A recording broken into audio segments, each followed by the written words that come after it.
தினம் இஸ்லாமிய நாட்காட்டியினுடைய கடைசி மாதமான துல்ஹஜ்ஜினுடைய 10வது நாள். இந்த தினத்தில்தான் ஈதுல் அல்ஹா அல்லது யௌமுல் நஹ் என்று அழைக்கப்படக்கூடிய ஹஜ் பெருநாளை, தியாக திருநாளை நாம் கொண்டாடி வருகின்றோம். இதே சந்தர்ப்பத்தில் மக்கமா நகரிலும் அதை சுற்றியுள்ள பகுதிகளிலும் உலகமெங்கிலிருந்தும் ஹஜ்ஜுக்கு சென்ற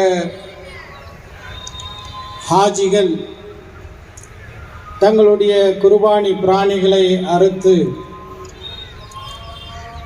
இந்த தினத்தில் அல்லாஹுக்கு தங்களுடைய கடமையை ஆற்றுகிறார்கள்.